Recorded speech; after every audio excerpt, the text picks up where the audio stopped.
Aloha and how's it? Today we're talking all about how you can start networking on LinkedIn, the mango way, of course. More on that in a minute. So, how was your weekend? We had the first solid swell of the North Shore of Oahu season. So, in summertime, it gets a little dead here. Once winter comes, then the waves get a lot bigger, more solid, super fun. So, we surfed 11 times last week. Yes, 11 times. It's the perfect midday breather when you need to recharge and rejuvenate, especially when your favorite spot is only like 2 minutes away. So, yeah, I've got some sore shoulders and some back muscles from all that paddling. But I think it's time to go to a shorter board, which means my skills are improving. Not excellent, but we're getting there. So, enough surf talk. I will be posting some video clips. You guys have been asking. So I'm going to post some on Instagram. So if you really want to check them out, follow me there. It's Mindy R. Rosser. So there's an R right in the middle.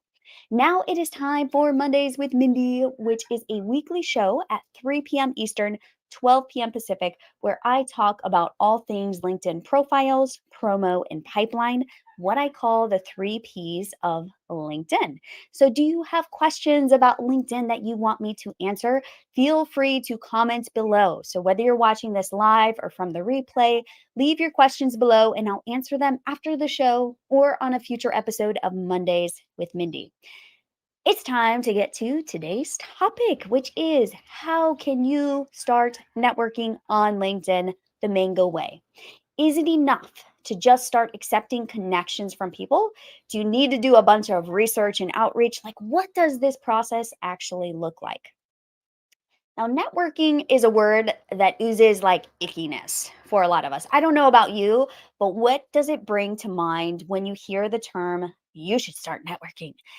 I feel like we get this sense that we need to get all dressed up in our most professional attire and start filling our calendars with a blend of like Zoom and in person association meetings.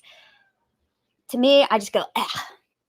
But times they are a changing though. And I think that's the beauty in what's going on right now, especially as things are going more remote. People are getting a little more accustomed to working from home. There's just a shift in the marketplace. So no longer are those in person business association meetings the name of the game when it comes to networking.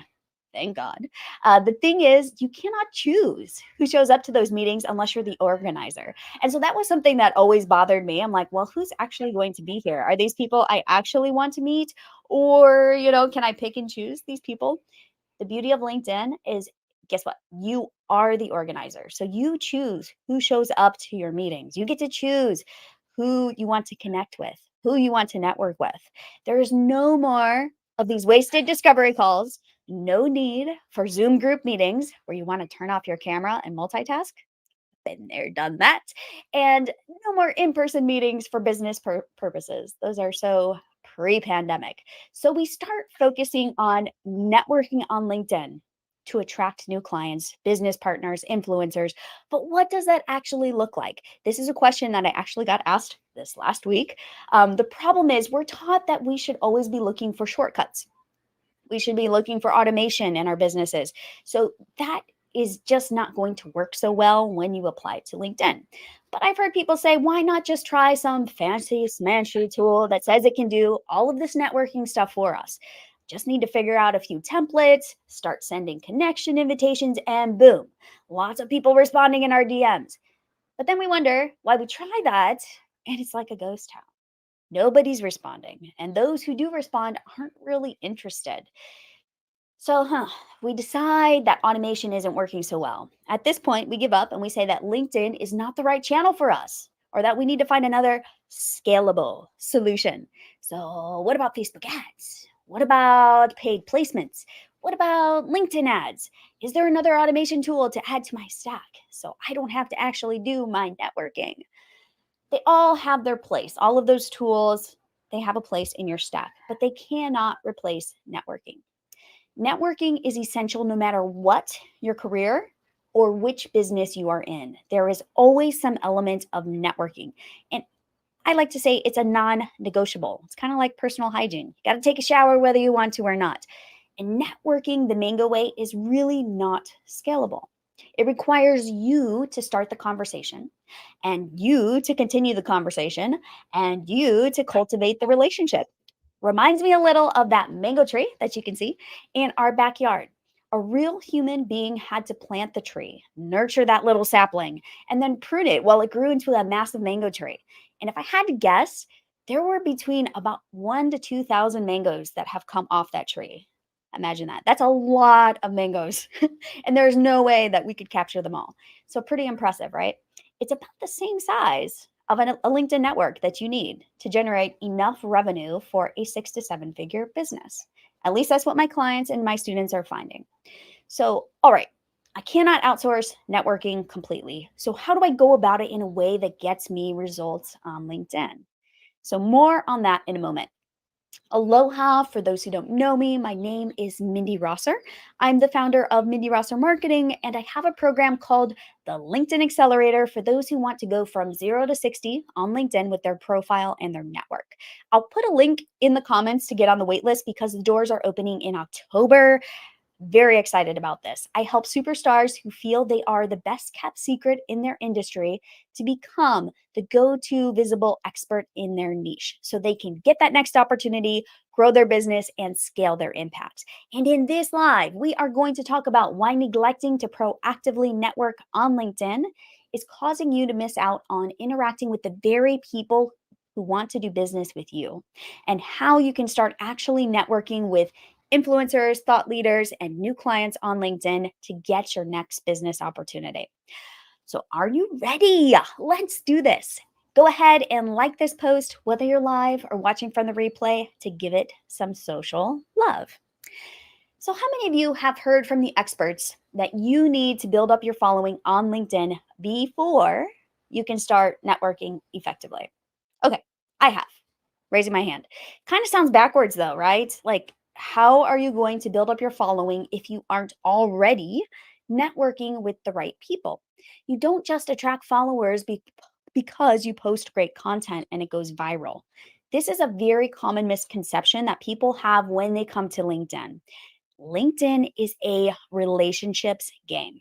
I will say that again. LinkedIn is a relationships game. It is not about gaming the LinkedIn algorithm or making a video that goes viral like TikTok. Too many people focus on posting and writing great content on LinkedIn, but they completely ignore their DMs or their direct messages.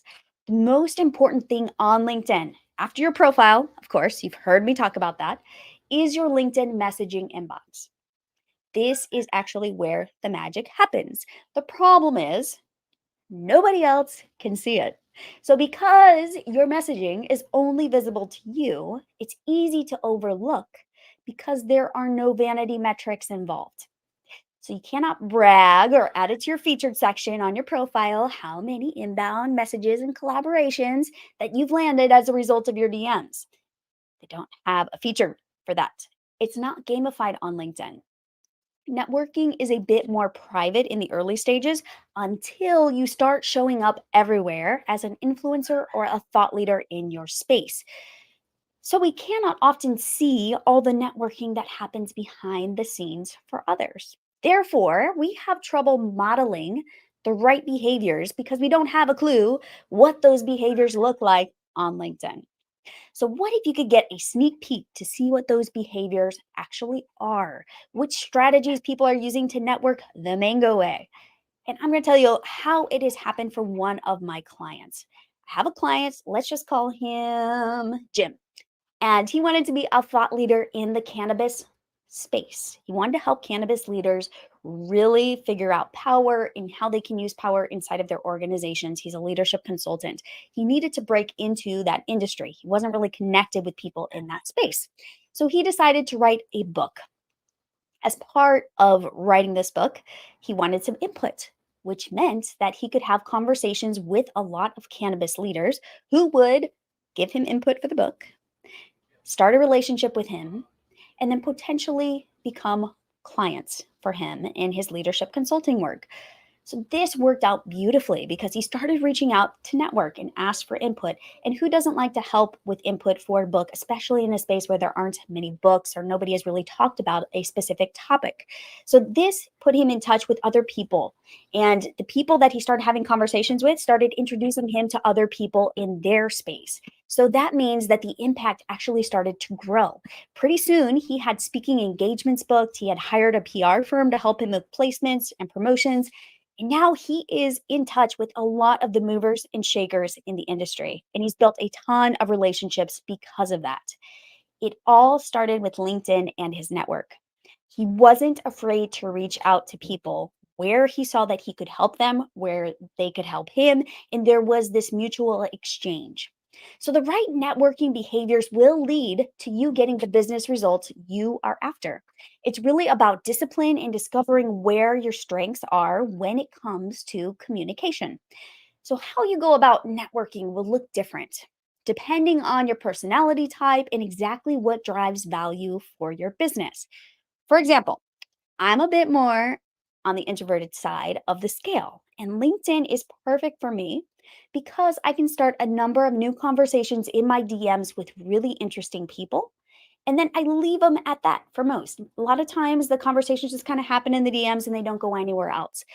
This allows me to also pause, do some more research, and decide whether or not there's a collaboration opportunity with others who have audiences that overlap with mine. So for me, I like to do guest appearances on podcasts. I like to teach master classes for people who have similar audiences. And this allows me to network with a purpose and not feel like I'm just filling up my calls calendar with discovery calls that lead nowhere. That really, really frustrates me. So you have to figure out what your style is. I'm very picky about the types of calls that I will allow onto my calendar. I don't hand out my Calendly link to most people. I only give it to people who want to collaborate with me on a project where I can immediately see the value for them and for me. So if it's not a mutual exchange, I will not even have a discovery phone call.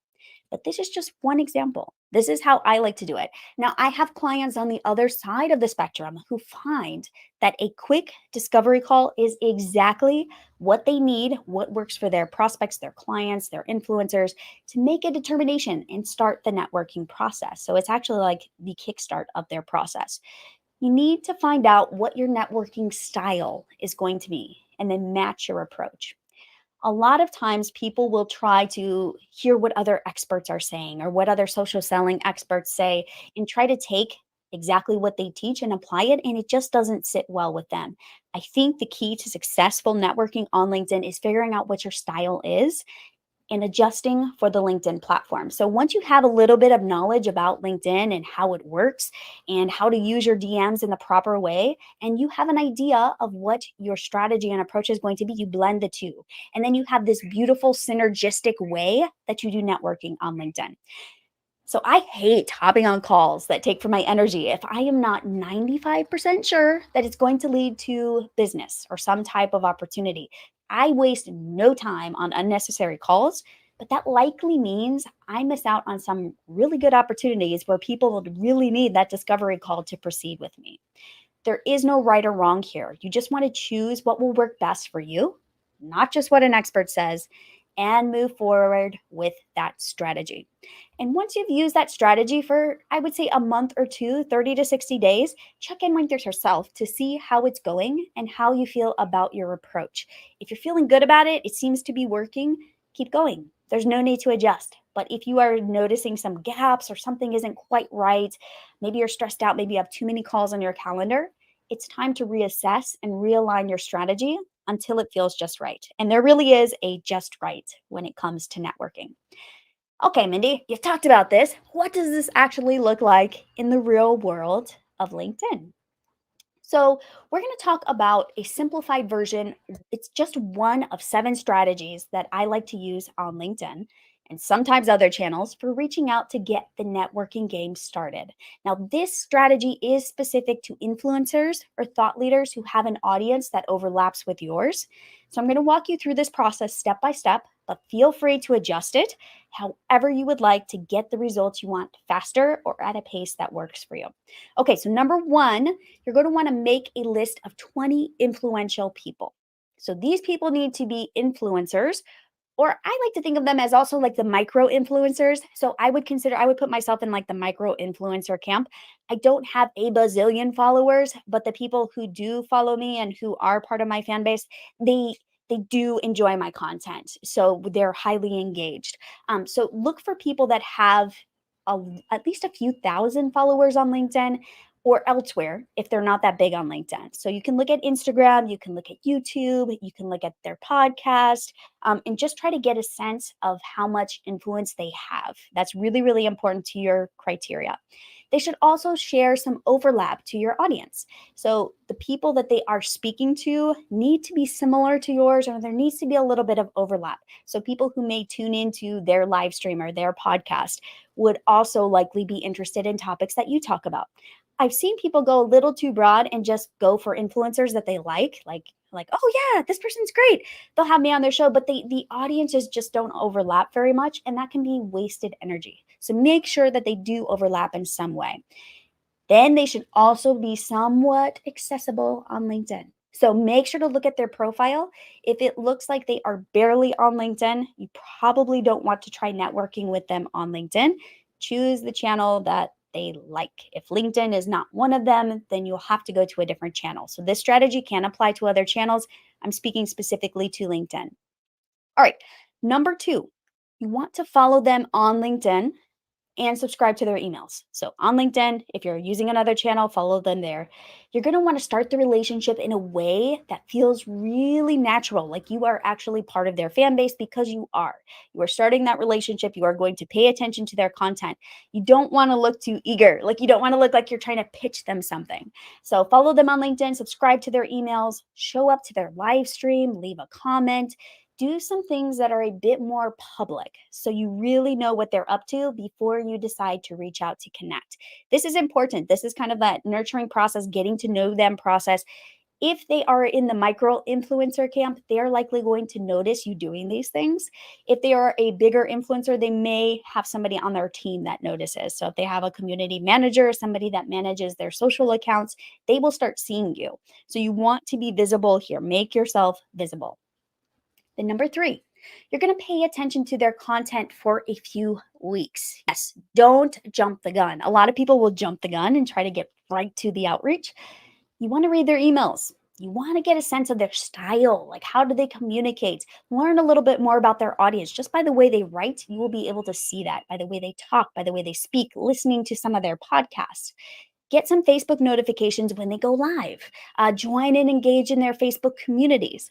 Look and see if they go live on Instagram, Facebook, and make notes on what interests them and where you might be able to help their audience. So start paying attention. Look at their social posts and comment insightfully. So this is where you are really paying attention. You're starting to engage in a way that is a little bit more of the deepening of that relationship and taking notes on what you can reach out to them with or how you can help their audience. All right. Number four is to reach out to connect with a couple of them each day. So there's a way to do this that doesn't feel creepy. I teach it inside of my program, the LinkedIn Accelerator, but you really want to be thoughtful in how you approach people. If you are jumping the gun or you are using what's obviously a template, you want to rethink that strategy because people are just going to say, another salesperson. They're not going to want to talk with you. So realize that they are busy and likely they don't want to waste their time on anything that doesn't help their community or drive their business forward. So just like you, where you don't want to waste your time, nobody wants to waste their time. So make sure that you aren't asking for anything when you are initially connecting with them. It's just to get connected, just to start the conversation, just to say, hey, I like your work. I see what you're doing. How can I help you? But you don't want to be, there's a different way to word it. You don't want to say, how can I help you? That's just too open ended. So there's another way to approach that, which is when you are starting to, number five, which is going to be engage in the conversation.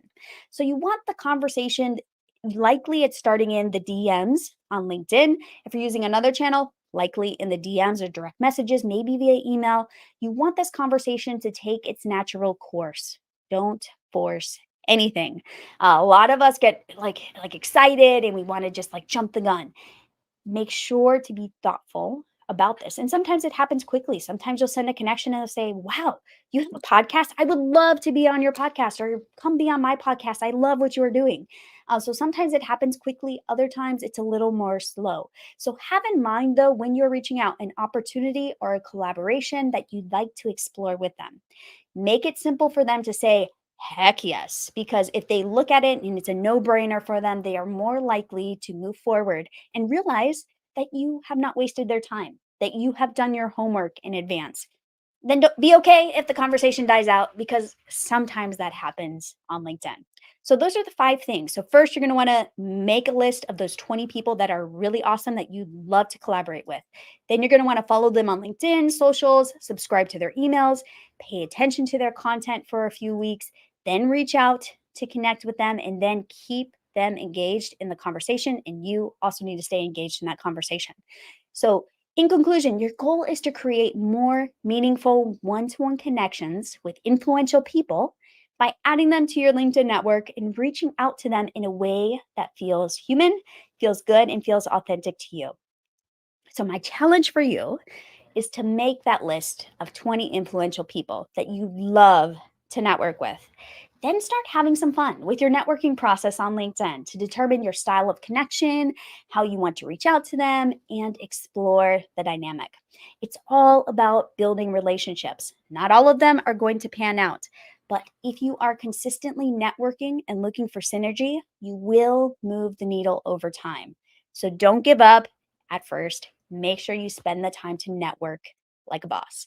All right. So if you're looking for that extra edge to figure out how to start networking effectively on LinkedIn, to get on the radar of these influencers and attract more clients for your business, get on my wait list for the LinkedIn Accelerator, where I will be doing a free kickoff training to help you flesh out your LinkedIn strategy. So that's happening in October. Make sure to sign up. See that link below. Go sign up. I will see you next week on Mondays with Mindy. Feel free to leave your questions below, and my inbox is always open. Have a great rest of your week. Mahalo.